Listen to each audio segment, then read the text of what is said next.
Howdy folks, welcome to Tiny Tent Show, composed to reflect the fact that we've just celebrated the 50th anniversary of Earth Day. So a lot of the material presented by the Blue Canvas Orchestra members tonight will reflect that subject matter. So, to the music now. For our first offering today, this is a classical offering in the most classic sense. It is a sweet, lovely tune called Andante, which is not a word I use every day, but it's the Andante from Mendelssohn's Violin Concert. And as most things are these days, it is presented via satellite by Blue Canvas Orchestra members Severin Bainan and Ed Willett.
Thanks, Ed and Severin. That was beautiful. Also, just in case you people think I'm not paying attention and you think I just fell off the hay wagon, I realized after I did the introduction, it's not Mendelssohn's concert, it's his concerto. That's right. I've read a few books. I listened to a little public radio. Well, folks, we're now going to go visit Randy Sabine by way of a video that he prepared. And in short, he's going to climb inside a bunch of plants and play his violin or his fiddle, depending on your mood. Randy. I'd like to honor the 50th anniversary of Earth Day and Gaylord Nelson by playing my arrangement of Nature Boy, written in 1948 by Eden Abez. He was sort of a nature boy himself. At one point, he actually lived under the first L of the Hollywood sign in Beverly Hills. I learned the tune from a piece of sheet music I found in my grandmother's organ bench. sometime in junior high school, I think, when I was supposed to be practicing my violin lesson. I was attracted to it because it had a picture of Eden Abez on the cover and had really long hair. I thought anybody who looked like that in 1948 probably wrote a cool tune. The first time I was involved with a house show at the Big Top was to help create the Wild River Show, which celebrated the 20th anniversary of the Wild and Scenic River Act, one of Gaylord Nelson's crowning achievements. So here's to Gaylord Nelson and all the nature boys and girls working to keep our environment livable for generations to come. Happy Earth Day.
Randy Sabine.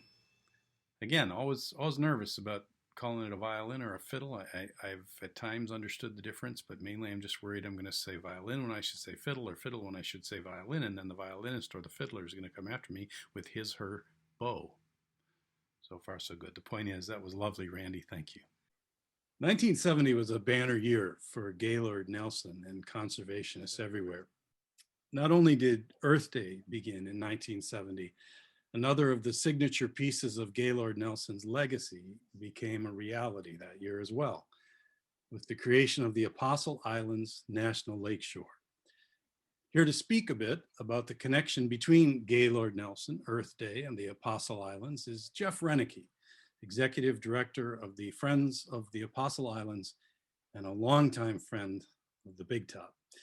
Welcome to the Big Top, Jeff. Thank you, Michael. Gaylord Nelson was, of course, at the heart of both of these milestones that we've mentioned. Tell us a little bit about Gaylord Nelson's connection with the creation of the National Lakeshore. People have been scheming and dreaming about these islands for a long, long time. In fact, the first national park idea was floated as early as 1891, and it was studied seriously in 1930. But it takes more than scheming and dreaming to make this a reality. We really needed somebody with the vision and the political acumen and the, frankly, perseverance to make this into a reality. And that's where Gaylord Nelson came in. He was a state representative from Dane County, a two-time Wisconsin governor, two-term Wisconsin governor, when he was elected to the U.S. Senate in 1962. And he brought with him to Washington both that political skill that I talked about and also this incredible love for northern Wisconsin and what he called this unique collection of islands. And right away in his tenure as a senator, he set out trying to build support for the protection of the Apostle Islands and got people like Secretary of Interior Stuart Udall on board.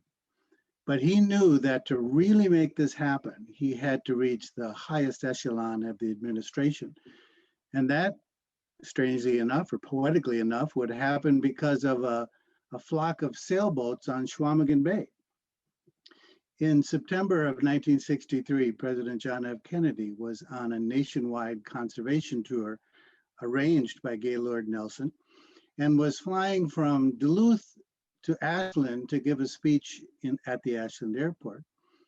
And his helicopter diverted off course over to the Apostle Islands, quite by design because of Gaylord Nelson and others. They saw a black bear running on Long Island Beach. But what really caught the attention of Kennedy was when a collection of sailboats in full sail was pointed out below. Kennedy, a sailor himself, was said to have smiled broadly at that sight. And then in his speech in Ashland, he called Lake Superior this great inland sea and said that any day spent not working to protect these islands was a day wasted. So obviously those sailboats had worked their magic. It would still take 7 more years, 12 rewrites, countless meetings, and 2 more presidential administrations to make it happen. But on September 26, 1970, President Nixon signed into law the bill that created the Apostle Islands National Lakeshore and made Gaylord Nelson's vision a reality for all of us. So anniversaries are a time to look back and honor the past, but they're also a good time to look forward. What do you see in the next 50 years for the Apostle Islands National Lakeshore? That's a good question. I don't have a crystal ball, of course, but I don't think you need a crystal ball to realize that global climate change is going to play a major role in what these islands look like 50 years from now, and for that matter, what the whole world looks like probably 50 years from now. Here in the islands, we might see things like wild fluctuation in lake levels, water temperature differences, ice differences, major storms and erosions, all sorts of things that affect the biological diversity and the health and well-being of any creature that lives here, including human beings. But the climate isn't the only thing changing. We live in a world that is changing demographically very rapidly, and the park has to respond to that as well. Let me give you an example.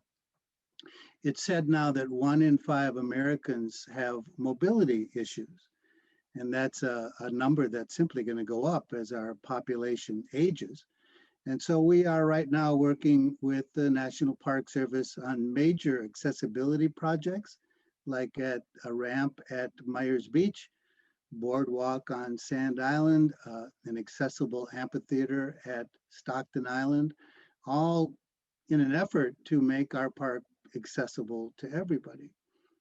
But accessibility too is not just about the physical. It was in the 1960s when Wallace Stegner very famously said, "National parks are the best idea America ever had, reflecting us at our best and not our worst." Well, the face of America is changing, And the face then reflected in our national parks has to change too. We still have a lot of work to do to make our parks not only open, but welcoming to everybody, all races and genders and socioeconomic levels. In the next 50 years, I hope we can make that statement of Wallace Stegner's not just aspirational, but use it as inspiration to make it a reality in the next 50 years. Well, on this anniversary, the 50th anniversary of both Earth Day and the National Lakeshore, what do these have in common beyond the legacy of Gaylord Nelson? Well, I think they're both gestures of hope. There was a very popular bumper sticker. Maybe you had one for your truck. It said, think globally, act locally. In creating the idea and the inspiration for Earth Day, Gaylord Nelson was obviously thinking globally. He gave us a new way to see and celebrate the entire globe, and a hopefulness about the fact that perhaps we could develop a relationship between humans and nature globally.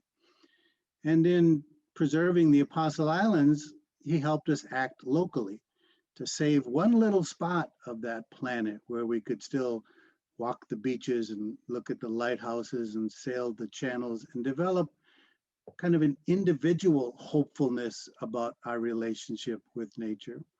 So both of these things that we're celebrating this summer, the anniversary of Earth Day and the anniversary of the Apostle Islands, are really about hope. So maybe we could look at this summer as the season of hope, something we could probably all use about now. Hope would be most welcome at this point. Indeed. Well, thank you, Jeff. And for more ways that you out there in the audience can join in with this season of hope and make it your own hope, check out the lineup of 50th anniversary events at the website of Friends of the Apostle Islands.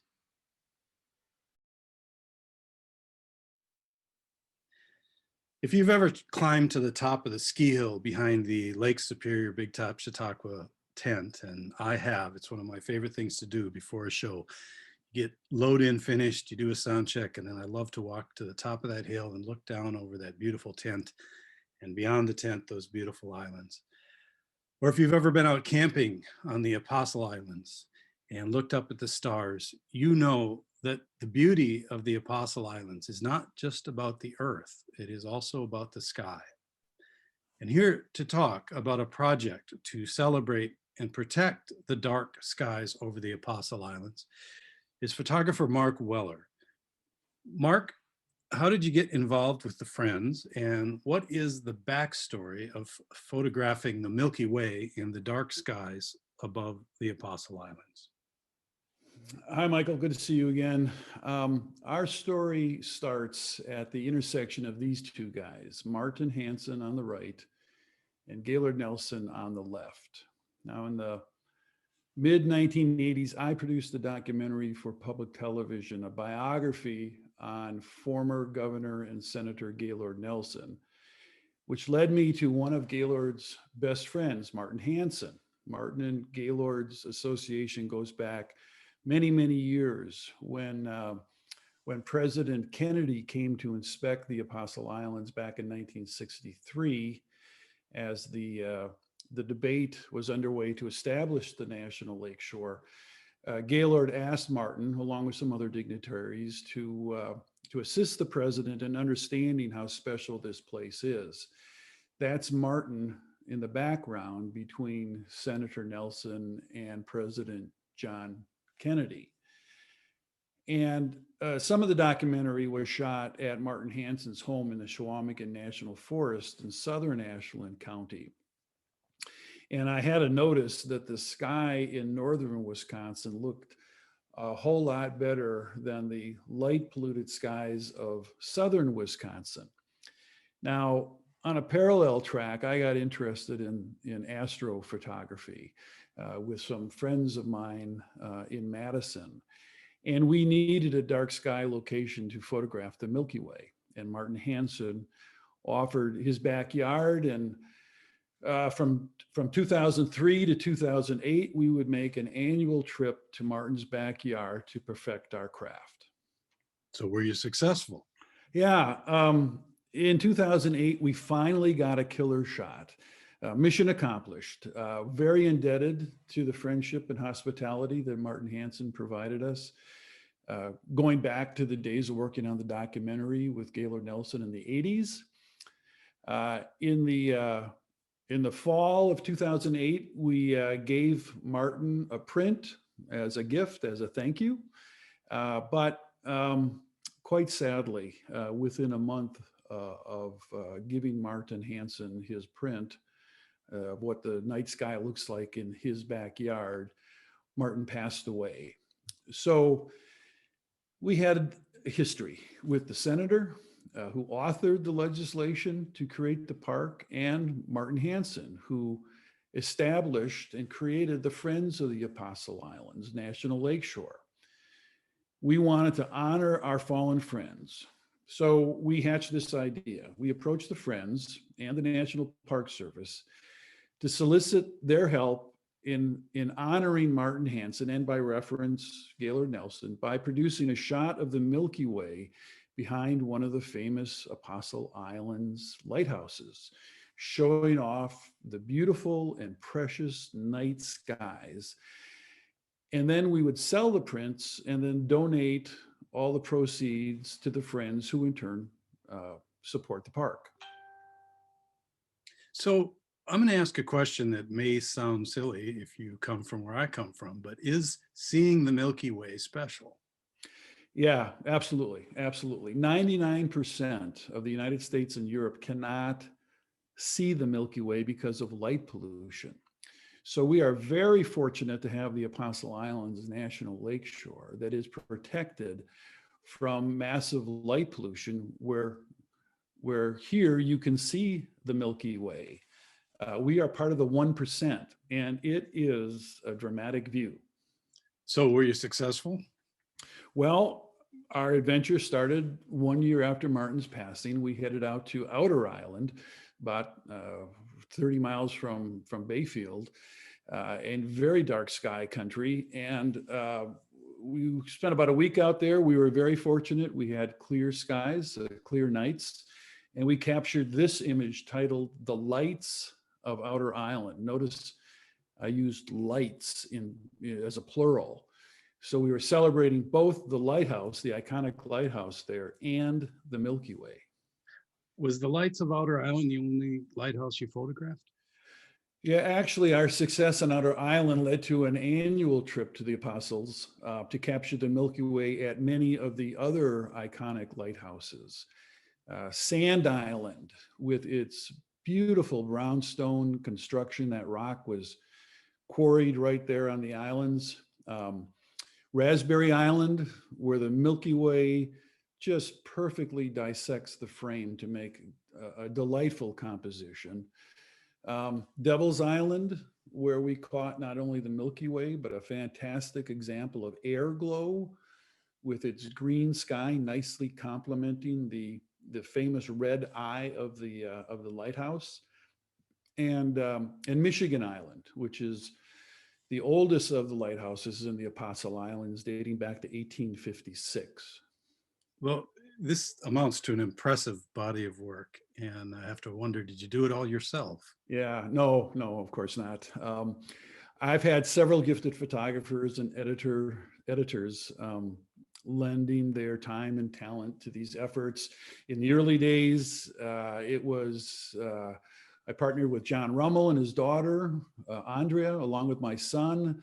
Then Jon Okerstrom and Jamie Buchholz joined the team, and that was followed by Joe Garza. Each of them really a talented artist in their own right, and delightfully donating their time and asking for nothing in return.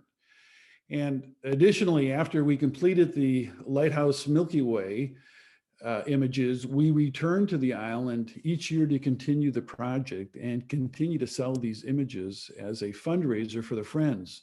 Jon Okerstrom took this image titled 100 Years of Rainbows, celebrating the 100th year of the National Park Service and the 100th anniversary of the birth of Gaylord Nelson. Jon also took this just magnificent image of Devil's Island titled Devil's Looking Glass. And the latest image in the series is from Joe Garza, who created this photograph. So years ago, you took a public television assignment. Then you connected with Gaylord Nelson and Martin Hansen. That then led to a series of, and this word gets overused, but not in this case, iconic images from the Apostle Islands National Lakeshore. This has to have been quite a journey for you. Yeah, lots of good memories, obviously. But our work is not done. We believe that the night sky over the Apostle Islands National Lakeshore is so unique in the upper Midwest that we're looking to have the park declared an official dark sky park. So stay tuned for that journey. That's next up. But I have to say, Michael, either during the day or the night, this is a special place. I remember taking Senator Nelson to Raspberry Island for an on-camera interview when we were doing the documentary. And I asked him to describe the Apostle Islands. And he had this wistful look. He cocked his head a little bit and just said quietly, just look at the pictures. Just look at the pictures. It is a beautiful place. It's a stunning place, and thank you for capturing it as you have.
Nothing symbolizes a good day on the good earth like a clear blue sky. And whatever the state of the sky where you are now, or even if you don't have access to a window, I have good news. Sometimes you can hear a blue sky. And here to clear away your clouds in exactly that manner are Blue Canvas Orchestra members Severin Bainan, Jane Alexson, and Tom Mitchell.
As much as we miss the tent, there's something about creating these shows in separation that makes me appreciate the talents of the Blue Canvas Orchestra members even more. You take away the spotlight, you take away the microphones, you take away the stage, you take away the gear, you even take away the audience.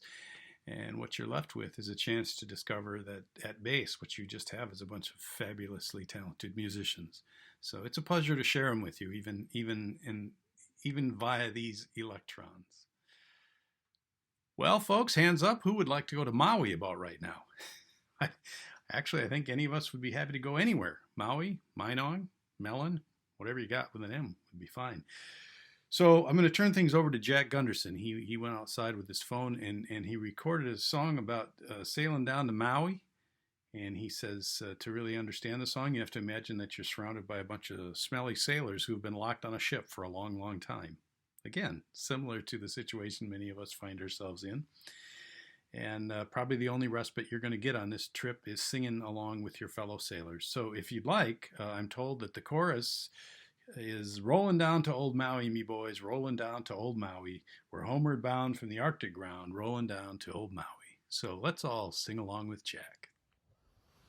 It's a damn tough life full of toil and strife we whaler men undergo. And we don't give a damn when the gale is done, how hard the winds did blow. 'Cause we're homeward bound from the Arctic ground with a good ship taut and free. And we won't give a damn when we drink our rum with the girls of old Maui. Rolling down to old Maui, me boys, rolling down to old Maui. We're homeward bound from the Arctic ground, rolling down to old Maui. Once more we sail with the northerly gale through the ice and wind and rain. Them coconut fronds, them tropical lands we soon shall see again. 6 hellish months we've passed away on the cold Kamchatka Sea. But now we're bound from the Arctic ground, rolling down to old Maui. Rolling down to old Maui, me boys, rolling down to old Maui. We're homeward bound from the Arctic ground, rolling down to old Maui. Once more we sail with the northerly gale towards our island home. Our mainmast sprung, our whaling done, and we ain't got far to roam. Our stunsail booms is carrying away, what care we for that sound? A living gale is after us, thank God we're homeward bound. Rolling down to old Maui, me boys, rolling down to old Maui. We're homeward bound from the Arctic ground, rolling down to old Maui. How soft the breeze through the island trees, now the ice is far astern. Them native maids, them tropical glades is awaiting our return. Even now their big brown eyes look out, hoping some fine day to see.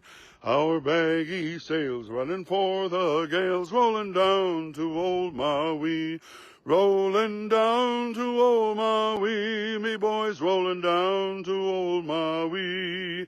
We're homeward bound from the Arctic ground, rolling down to old Maui. Jack Gunderson, everybody, taking us to Maui. From 1994 to 2012, 18 years, Cheryl Leah was a member of the Blue Canvas Orchestra, and pretty much once a member, always a member. And so it's my pleasure now to say that Cheryl is here to perform with Ed Willett, a piece that is built on a piece of writing by the legendary environmental philosopher John Muir. And the piece describes a lake that was part of the Muir farm. Cheryl and Ed originally performed it for an Ice Age Scenic Trail and Wisconsin Friends of John Muir event to commemorate the addition of the acreage that included the actual lake in question to that of the John Muir Park near Montello, Wisconsin. So please welcome now Ed and Cheryl. Happy Earth Day, everybody. We would like to do a reading by a man named John Muir, who without his words and inspiration, many an Earth Day would have been far less than it's meant to be. We honor all the greatest environmental conservationists who ever lived, and we appreciate them on this day. We hope you enjoy this one. This is called Fountain Lake. Great was the delight of brothers David and Daniel and myself when Father gave us a few pine boards for a boat. It was a memorable day when we got that boat built and launched into the lake. And never shall I forget our first sail over the gradually deepening water. The sunbeams pouring through it revealing the strange plants covering the bottom and the fishes coming about us, staring and wondering as if the boat were a monstrous, strange fish. The water was so clear, it was almost invisible. When we floated slowly out over it, over the plants and the fishes, we seemed to be miraculously sustained in the air while silently exploring a veritable fairyland.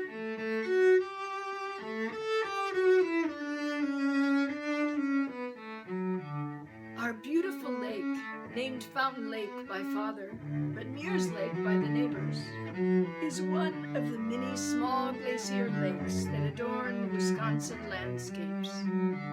It is fed by 20 or 30 meadow springs, about half a mile long and half as wide, and surrounded by low, finely modeled hills, dotted with oak and hickory, and meadows full of grasses and sedges and many beautiful orchids and ferns.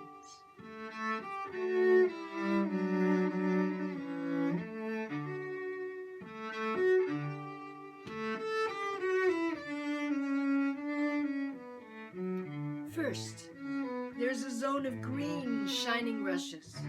And just beyond the rushes, a zone of white and orange water lilies, 50 or 60 feet wide, forming a magnificent border.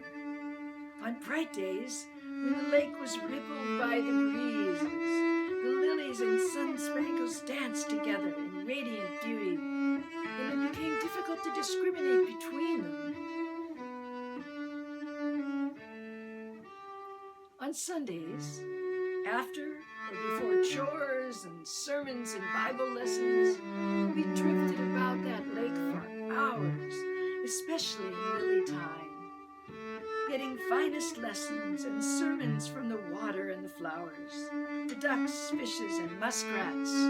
In particular, we took Christ's advice and considered the lilies, how they grow up in beauty out of gray lime mud and ride gloriously among the breezy sun-spangles. On our way home, we gathered grand bouquets of them to be kept fresh all the week. No flower was hailed with greater wonder and admiration by the European settlers in general, Scotch, English, and Irish, than this white water lily, Nymphomia odorata. It's a magnificent plant, queen of the inland waters, and pure white, 3 or 4 inches in diameter. The most beautiful, sumptuous, and deliciously fragrant of all our Wisconsin flowers.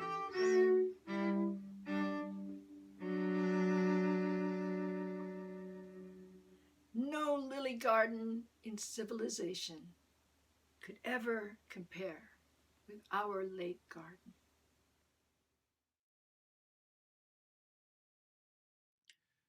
Cheryl, Leah, and Ed Willett, everyone.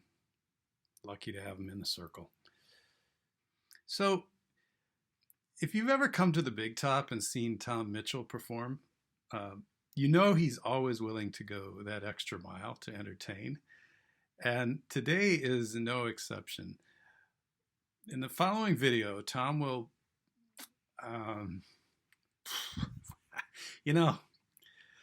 just have a look.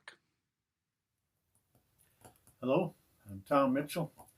I'm about to attempt something that has never before been attempted or successfully achieved in the history of humanity.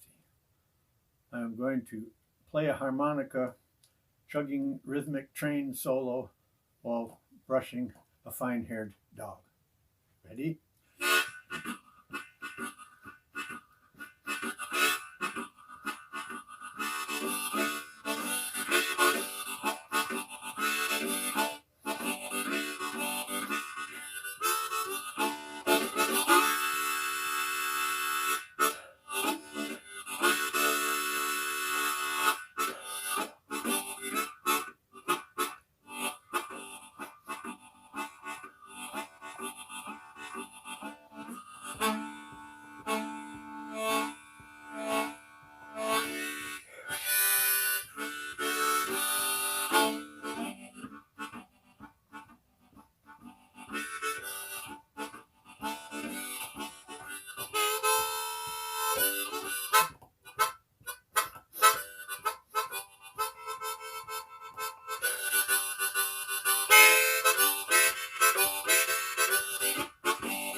Thanks, Tom.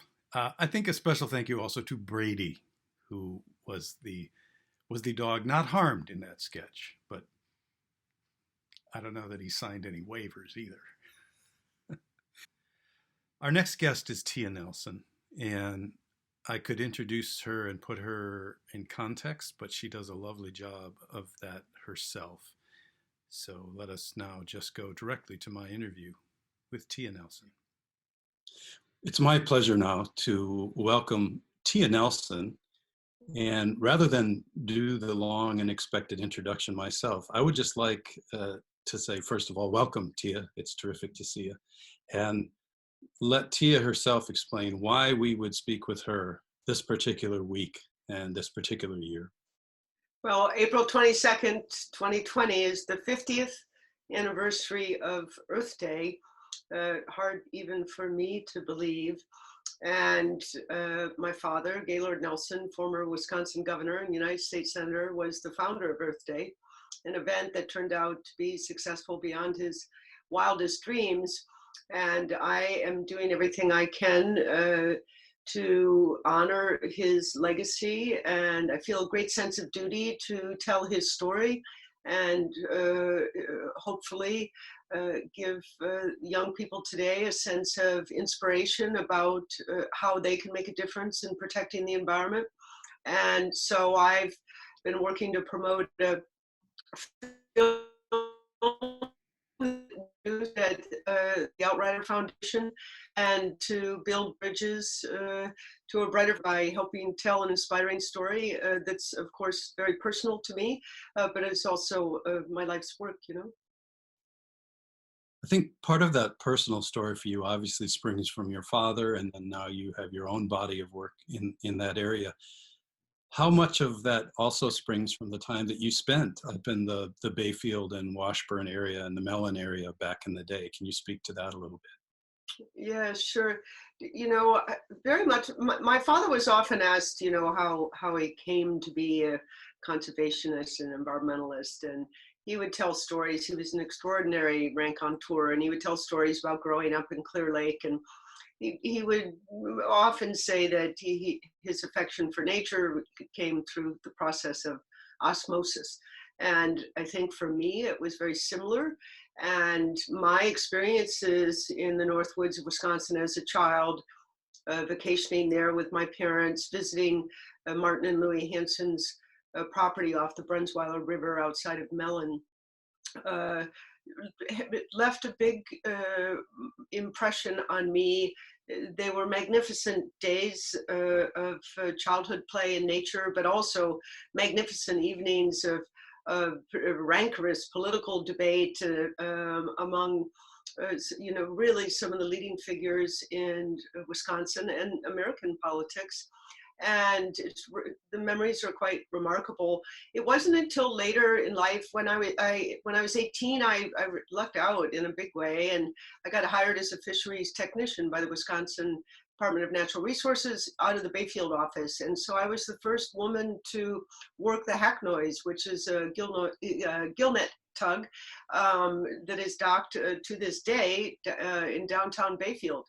And that's when I first, you know, experienced in a deep way the Apostle Islands and came to understand my father's just decades of effort to protect the lakeshore. When was the last time you piloted that boat? Oh, well, they never let me pilot the boat. I was down in the below pulling whitefish out of the gill net. So, you know, I'm 63. It was, I was doing that in, let's say, 18 through 22. So it's been a long time. Nobody would wisely let me pilot a big boat like that. But I did work it, and I worked hard, and it was a really, you know, extraordinary experience. Imagine, you know, getting paid to get up in the morning and spend your day on the lake in the, you know, largest freshwater archipelago in the world. For me, you know, I've traveled the world in my work for the Nature Conservancy over the course of almost 20 years, and have been to close to 30 countries. For me, there's just no place more magical than the Apostle Islands. I think it's interesting too, just in the story that you told, you highlighted the fact that often environmentalism in those areas intersects with work. And can you speak to that a little bit as well? Yeah, it was interesting. Later, I returned to Wisconsin. I'm not very good at counting. Maybe 15 years ago, I went to the University of Wisconsin, studied wildlife ecology. I worked in the state capitol for a while. I wasn't much of a field ecologist. I wasn't very good at it, is what I mean. And I gravitated to being interested in environmental policy, worked in the Capitol, and then went to Washington to work for the Nature Conservancy. I came back about 15 years ago or something like that, and I went to work at the Public Lands Commission. And it's a fascinating story of the agency, which I won't go into now, but we managed a portfolio of about 80,000 acres of forests, much of which was in and is in timber production. Some unique natural areas are in permanent conservation. But I've always been fascinated by finding that balance of human impact on the environment, and how, and I really think farmers, foresters, fishermen, they're as close to the land as you can get. And it was an interesting journey for me at BCPL, for the simple reason that there were expectations of me being a city girl, quote unquote, and being the daughter of a famous environmentalist. And I spent a good bit of time earning the trust of the loggers and timber managers up in the Northwoods when I came back. But it was, wonderful for me, and is a part of, who I am. When you think of the Big Top Chautauqua, the tent up there, I'm always, when I'm up there early and I have time, I always climb the ski hill so that I can look down over the tent, over the greenery, out to the Apostle Islands. I have to believe you've taken in that view yourself, and I just wonder what it evokes in you. I have. I love going to Big Top, and I have a tradition I've kept up for many decades now, that anyone in Bayfield who knows me knows that I come there for the summer solstice, and have every year for many, many decades. And the evening of the solstice, I sail the solstice sunset. It's my birthday, and a group of friends and I go out on a boat and watch the sunset. So these traditions are very important to me. That view is the one you refer to is a beautiful one. I stay with my dear friend Judith from Grunke's Inn, and she's just up the other hill with a beautiful view, and I can see Long Island from the deck there. And I sit there many evenings just marveling at the natural beauty of the place. So, as a last question, when you're looking out at those Apostle Islands, you're seeing the legacy of your father's work. You're now at a point in your life where you yourself have your own legacy related to environmental issues. I've got a just turned 13-year-old. Environmental issues are at the forefront of her mind. What do you think the legacy will be in another 50 years? And I realize that's a speculative, open-ended question. I love to. Well, it's a great question. When on the 50th anniversary of Earth Day, I'm in my own sort of complicated dance between hope and despair, as I've said many times this week. And my hope comes from reflecting on my father's legacy and work. And just take the Apostle Islands, for example.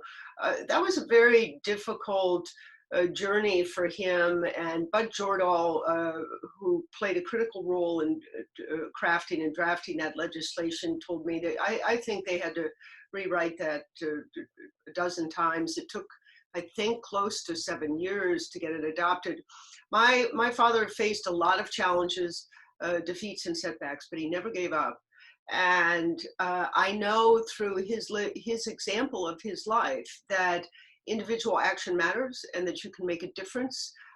You get up from your place of values with your sense of purpose, and you do what you can, and unimaginable things can happen. Earth Day is a great example of that.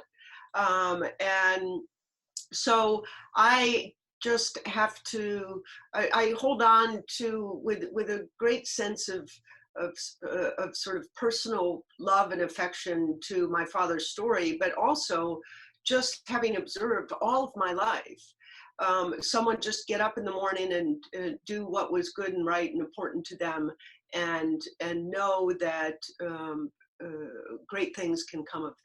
And so my hope is the kids of today, when they're celebrating a brighter future on the 100th anniversary of Earth Day, know that I did everything I could to help build that brighter future and give them a chance. Tia Nelson, thank you so much for taking time to speak with us today on Tiny Tent Show. We thank you, and we thank your father for your twinned legacies. Oh, well, my pleasure. Thank you so much. Nice talking to you, Michael. You bet. See you down the road. Yeah. A big thank you to Tia Nelson for taking time out of her day to talk to us about her legacy and the legacy of her father. It was a privilege to have that conversation. Earlier this week, the folks at the Lake Superior Big Top Chautauqua, the Tiny Tent Show folks, asked me if I had written any Earth Day songs. And I can't say that I specifically have, but then later it occurred to me that I've written one that could maybe slide in sideways.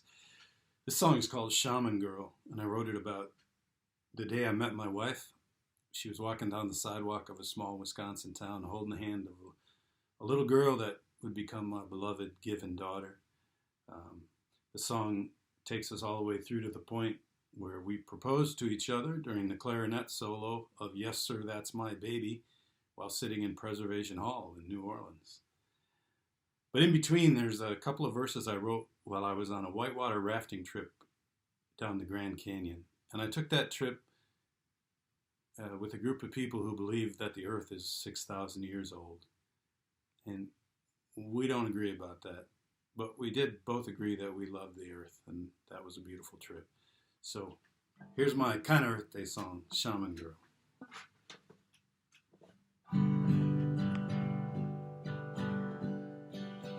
Shaman girl on the sidewalk, with your baby at your side. Could you love a man in blue jeans, tattered shirt and a cluttered mind? Bottom line, given time, we'll be fine.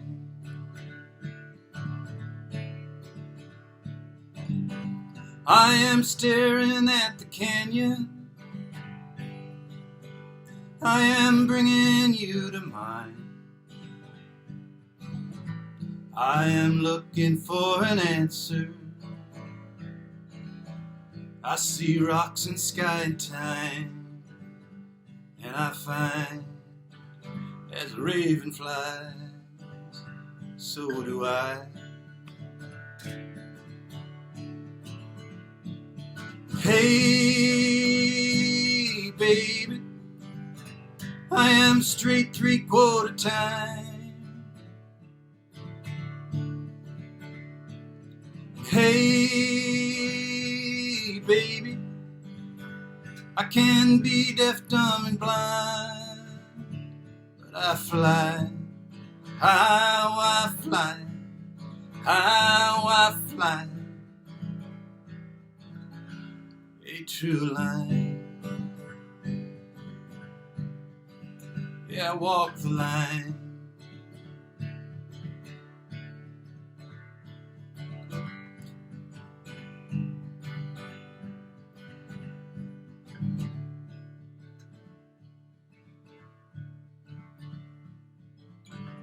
Boatman, can you read the river? I hear rapids round the bend. Steady hand on the tiller, a little luck and a little dread. Vows are said, Now I lay my head on the wedding bed.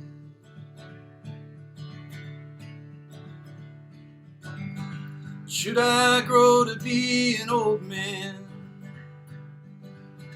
chasing echoes of your heart,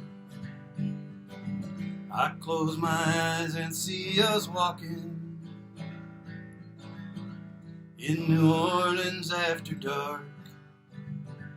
You and me, cheek to cheek, New Orleans. Hey, baby, I am straight 3/4 time. Hey, hey, baby, I can be deaf, dumb, and blind, but I fly, how I fly, how I fly, a true line. Yeah, walk the line.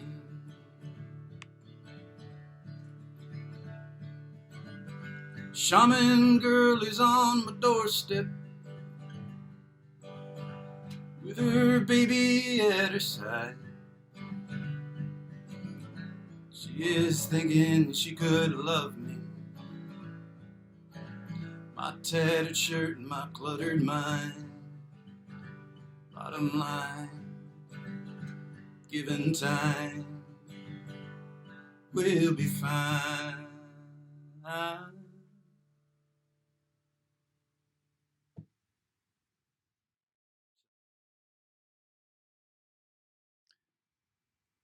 Shaman Girl, going on 16 years since that night in Preservation Hall.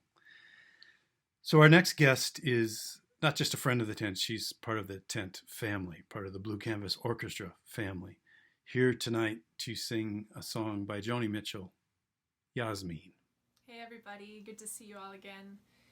I'm going to be playing in honor of Earth Day, a classic Joni Mitchell tune, which I'm sure you all recognize. Hope you like it.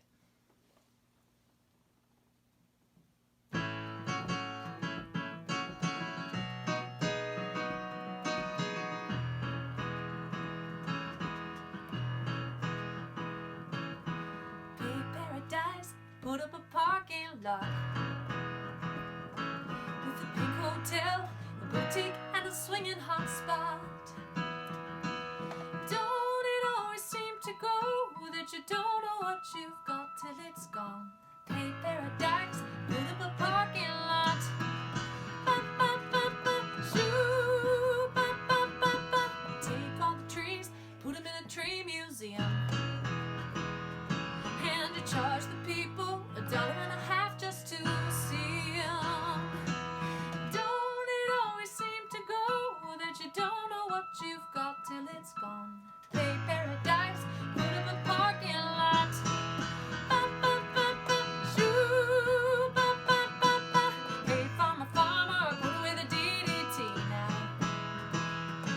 Give me spots on my apples, but leave me the birds and the bees, please. Don't it always seem to go that you don't know what you've got till it's gone? Pay paradise, put up a parking lot. Shoo,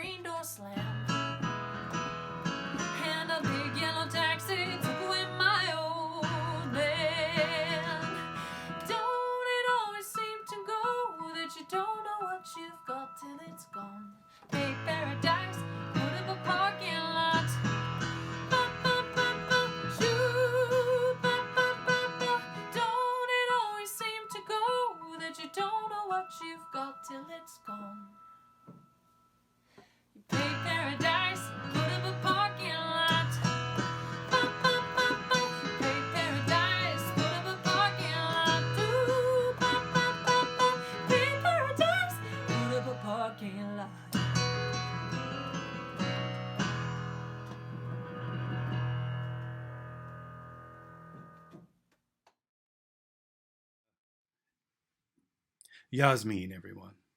Pleasure to have her singing with us. Well, we've hit the end of the road for tonight anyway. I want to thank our sponsors, Kim Ogle and Ruth Getz. We want to thank our sponsors, Star North up in Cornucopia. Our sponsors, Brownstone Pharmacy, right there on the main drag in Washburn, Wisconsin. And finally, our sponsors, Quilts on the Wall Design, Barb and Bill Gover. As we said earlier in the show, if you get a chance to like us on Facebook, we'd sure appreciate that. It helps get the word out. Subscribe to our YouTube channel. That will allow you to be notified whenever anything new goes up. Not just this show, anything related to the Big Top. And also, if you're enjoying this show, please share it with your friends and share with them the fact that we're doing a fundraiser for the tent to kind of help the tent stay pitched. There's a GoFundMe. Really, the best way to get to all of this information is to visit www.bigtop.org. And if you really want to get creative, go to www.bigtop.org/Tiny Tent Show. That will put you in touch with all the contacts, including the GoFundMe. Thanks so much. As you know, what I like to say at the end of a show is that around here, nobody ever says goodbye. They just say, well, I suppose.